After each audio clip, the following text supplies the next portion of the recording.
ನಮಸ್ಕಾರ ವೀಕ್ಷಕರೇ, ಪ್ರಜ್ವಲ್ ರೇವಣ್ಣ ಮಾಡಿದಂತಹ ಕೃತ್ಯವನ್ನ ಕೇಳಿ ನೀವು ಯಾವ ರೀತಿಯಾಗಿ ಶಾಕ್ಗೆ ಒಳಗಾಗಿದ್ರೋ, ಯಾವ ರೀತಿಯಾಗಿ ಈ ಜನಪ್ರತಿನಿಧಿಗಳ ಹೊಲಸು ಕೆಲಸಕ್ಕೆ ಚೀತು ಅಂತ ಉಗಿದಿದ್ರೋ ಅದೇ ರೀತಿಯಾಗಿ ಚೀತು ಅಂತ ಉಗಿದೀರಾ. ಅದೇ ರೀತಿಯಾದಂತಹ ಮತ್ತೊಂದು ಕೃತ್ಯ ಈಗ ಬೆಳಕಿಗೆ ಬಂದಿದೆ. ಪೆನ್ಡ್ರೈವ್ ಪ್ರಕರಣದಲ್ಲಿ ಒಂದು ಮಹತ್ವದ ಆಡಿಯೋ ಒಂದು ರಿಲೀಸ್ ಆಗಿದೆ. ಆ ಒಂದು ಆಡಿಯೋವನ್ನ ಕೇಳಿದ್ರೆ ನಮ್ಮ ರಾಜಕಾರಣಿಗಳು ಈ ಮಟ್ಟಕ್ಕೂ ಇಳಿತಾರ ಅಂತ ನೀವು ಖಂಡಿತವಾಗ್ಲೂ ಶಾಕ್ ಆಗ್ತೀರಾ. ನಾನು ಹೆಚ್ಚು ಕಾಯಿಸೋದಕ್ಕೆ ಹೋಗೋದಿಲ್ಲ, ಆ ಒಂದು ಆಡಿಯೋವನ್ನ ಪ್ಲೇ ಮಾಡ್ತೀನಿ. ಅದಕ್ಕೂ ಮೊದಲು ಆ ಒಂದು ಆಡಿಯೋದ ಬಗ್ಗೆ ಒಂದಷ್ಟು ಮಾಹಿತಿ ಇದೆ, ಅದನ್ನ ಹೇಳ್ತೀನಿ ಕೇಳಿ. ಪೆನ್ ಡ್ರೈವ್ ವೈರಲ್ ಪ್ರಕರಣಕ್ಕೆ ಸಂಬಂಧಪಟ್ಟ ಹಾಗೆ ಹಾಸನದ ವಕೀಲರಾದಂತಹ ದೇವರಾಜೇಗೌಡರು ಜೈಲು ಪಾಲಾಗೋದಕ್ಕೂ ಮುಂಚೆ ಒಂದು ಸುದ್ದಿಗೋಷ್ಠಿಯನ್ನ ನಡೆಸಿದ್ರು.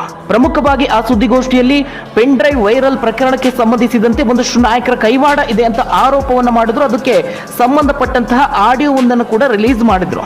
ಅದರಲ್ಲಿ ದೇವರಾಜೇಗೌಡರು ಶಿವರಾಮೇಗೌಡರ ಜೊತೆಗೆ ಹಾಗೆ DK ಶಿವಕುಮಾರ್ ಅವರ ಜೊತೆಗೆ ಮಾತನಾಡಿರುವಂತಹ ಆಡಿಯೋವನ್ನ ರಿಲೀಸ್ ಮಾಡಿದ್ರು. ಆದ್ರೆ ಪೂರ್ತಿ ಆಡಿಯೋವನ್ನ ಆ ಸುದ್ದಿಗೋಷ್ಠಿಯಲ್ಲಿ ಅವರು ಪ್ಲೇ ಮಾಡಿರಲಿಲ್ಲ. ಕೇವಲ ಯಾರ್ಯಾರು ಮಾತನಾಡಿದ್ದಾರೆ ಅನ್ನೋದು ಗೊತ್ತಾಗ್ಲಿ ಅನ್ನೋ ಕಾರಣಕ್ಕೆ ಸ್ವಲ್ಪ ಆಡಿಯೋವನ್ನ ಮಾತ್ರ ಪ್ಲೇ ಮಾಡಿದ್ರು. ಹಾಗಾಗಿ ಸಂಪೂರ್ಣವಾಗಿ ಅದರಲ್ಲಿ ಏನ್ ಮಾತನಾಡಿದ್ದಾರೆ ಅನ್ನೋದು ಅರ್ಥ ಆಗ್ತಾ ಇರಲಿಲ್ಲ. ಜೊತೆಗೆ ಆ ಒಂದು ಆಡಿಯೋದ ಬಗ್ಗೆ ಸಾಕಷ್ಟು ಕುತೂಹಲ ಇತ್ತು. ಇದೀಗ ಅದೇ ವಿಚಾರಕ್ಕೆ ಸಂಬಂಧಪಟ್ಟಂತೆ ಸಂಪೂರ್ಣವಾದಂತಹ ಆಡಿಯೋ ಬಹಿರಂಗ ಆಗಿದೆ. ಅದರ ಜೊತೆಗೆ ಮತ್ತೊಂದು ಆಡಿಯೋ ಕೂಡ ರಿಲೀಸ್ ಆಗಿದೆ. ಸದ್ಯ ಆಡಿಯೋದಲ್ಲಿ ದೇವರಾಜೇಗೌಡರು ಹಾಗೆ LR ಶಿವರಾಮೇಗೌಡರು ಮಾತನಾಡಿದ್ದಾರೆ. ಹಾಗೆ ಪ್ರಮುಖವಾಗಿ DK ಶಿವಕುಮಾರ್ ಅವರ ಜೊತೆಗೂ ಮಾತನಾಡಿದ್ದಾರೆ. ಆ ಒಂದು ಆಡಿಯೋ ಈಗ ರಿಲೀಸ್ ಆಗಿರುವಂತದ್ದು. ಆ ಒಂದು ಆಡಿಯೋವನ್ನ ಪ್ಲೇ ಮಾಡ್ತೀನಿ, ಕೇಳಿ. ಬಿಟ್ಟಿರ್ಬೇಕು ಅಂತ ಹೇಳಿ ಕುಮಾರಸ್ವಾಮಿಗೆ ಅವ್ರ ಮಗ ಮುಂದಕ್ಕೆ ಬರ್ಬೇಕು ಅಂತ ಆಸೆ ಇದೆ, ಇವ್ನು ಮುಂದಕ್ಕೆ ಬಂದ್ಬಿಟ್ಟಲ್ಲ ಅಂತ ಅದಕ್ಕೋಸ್ಕರ ಮಾಡಿದಾರೆ ಅಂತ ಹೇಳಿ. ದ್ಯಾವೇಗೌಡ ಮಕ್ಕಳು ಏನ್ ಕಡಿಮೆ ಇರ್ಬೇಕು. ಇನ್ನೂ ಆತ್ಮಹತ್ಯೆ ಮಾಡ್ಕೊಂಡಿಲ್ವಲ್ಲ ದ್ಯಾವೇಗೌಡ. ಕೇಳೋಣ ಇಲ್ಲಿ ಒಂದ್ ನಿಮಿಷ ಕೇಳಿ. ಇನ್ನೇನೇನು ವಿಡಿಯೋಗಳಿದೆ. ನಾನು ಬಿಡ್ಡಿಕ್ಕೆ ಮಾತಾಡಿದ್ರೆ ಬೆಳಿಗ್ಗೆ ನೀವ್ ಏನೇನಿದೆ ನಮಗ್ ಕೊಡಿ, ನೀವೇನ್ ತಲೆನೇ ಕೆಡಿಸ್ಕೋಬೇಡಿ. ಅವ್ರನ್ನ ಬಲಿ ಹಾಕಕ್ಕೆ ಗೌರ್ಮೆಂಟ್ ತೀರ್ಮಾನ ಮಾಡ್ಬಿಟ್ಟಿದೆ. ಅರ್ಥವಾಯ್ತಾ? ಸರಿ ಸರಿ ಸರಿ.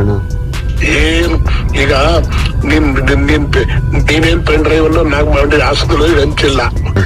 ಹಂಚಿದ್ರೆ ತಪ್ಪೇನಿದೆ ಹೇಳಿ. ಹೊಡಿದ್ರು ನಾವು ಅಲ್ಲ ರೈತ ಅದೇನು ನೀವು ಲಾಯರ್ ಅಲ್ವ? ಅದೇನಂತ ಏನು ಆಗಲ್ಲ ಅಣ್ಣ. ಇದು ಪನಿಷ್ಮೆಂಟ್ ಕಾನೂನು ಪ್ರಕಾರ ಪನಿಷ್ಮೆಂಟ್ ಅಲ್ಲ ಅಣ್ಣ. ಹೆಣ್ಮಕ್ಳು ಮಾನ ಮರ್ಯಾದೆ ಅಣ್ಣ. ಅವ್ರ ಶೀಲದ ಬಗ್ಗೆ ನಾವ್ ಯೋಚನೆ ಮಾಡ್ಬೇಕಲ್ಲ. ಈಗ ಅದ್ರ ಬಗ್ಗೆ ನೀವ್ ಯಾಕೆ ಯೋಚನೆ ಮಾಡಿದ್ರಿ? ಅಮಿತ್ ಶಾ ಚೆನ್ನಾಗಿ ಹೇಳೋನಲ್ಲ, ಹೆಣ್ಣು ಮಕ್ಕಳಿಗೆ ಸುರಕ್ಷಿತ ತಾಣವಲ್ಲ ಕರ್ನಾಟಕ.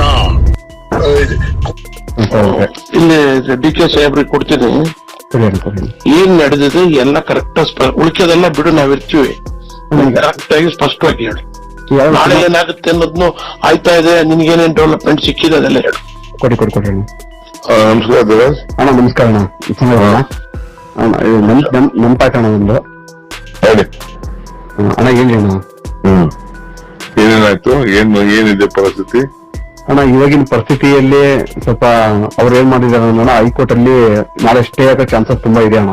ಯಾಕಂದ್ರೆ ಕಂಪ್ಲೇಂಟರ್ಸ್ ಸರಿಯಾಗಿ ಕಂಪ್ಲೇಂಟ್ ಕೊಟ್ಟಿಲ್ಲ ಅಣ್ಣ. ಅಲ್ಲಿ ಅವ್ರ ಕಂಪ್ಲೇಂಟ್ ಯಾವ ತರ ಕೊಡ್ಬೇಕಾದ್ರೆ ಆ ತರ ಕೊಟ್ಟಿಲ್ಲ ಅವರು. ಹಾಗಾಗಿ ಆ ಗ್ರೌಂಡ್ ಅಲ್ಲಿ ಆಮೇಲೆ ಎರಡನೇದಾಗಣ ಆ ಸೆಕ್ಷನ್ ಅಣ್ಣ ಅಬೌವ್ 6 months ಡಿಲೇ ಆಯ್ತು ಅಂತಂದ್ರೆ ರೀಸನ್ ಕೊಡ್ಬೇಕಂದ್ರೆ ಅದು ಬಹಳ ವ್ಯಾಲ್ಯೂಬಲ್ ರೀಸನ್ ಕೊಡ್ಬೇಕಲ್ಲಿ. ಇವರು ಈಚೆನೆ ಹೇಳಿದ್ರೆ 9 years ವ್ಯತ್ಯಾಸ ಹೇಳಿದ್ದಾರೆ ಡೇಟ್. ಬಟ್ ಇದೊಂದು ಅವ್ರಿಗೆ ಗ್ರೌಂಡ್ ಬಚಾವಕ್ಕೆ ಒಂದು ಅವಕಾಶ ಅಣ್ಣ. ಇನ್ನೊಂದು SIT ಅಣ್ಣ, ಅವ್ರು ಏನು ಡೈರೆಕ್ಟ್ ಆಗಿ ಅವ್ರನ್ನ ಕರ್ಕೊಂಡೋಗಿ ಕೋರ್ಟ್ ಅಲ್ಲಿ ಸಾಹೇಬ್ರ ಮುಂದೆ ಪ್ರೊಡ್ಯೂಸ್ ಮಾಡಿ ಅಲ್ಲಿ ಏನಾರ ರೇಪ್ ಅನ್ನ ಕಂಟೆಂಟ್ಸ್ ಕೊಟ್ಟು ಅಂದ್ರಣ ಇದು ಸೀರಿಯಸ್ ಅಫೆನ್ಸ್ ಆಗ್ತದೆ. ಅದು ಸೊ ಆತರ ಅದನ್ನ ಮಾಡ್ಬೇಕಣ್ಣ.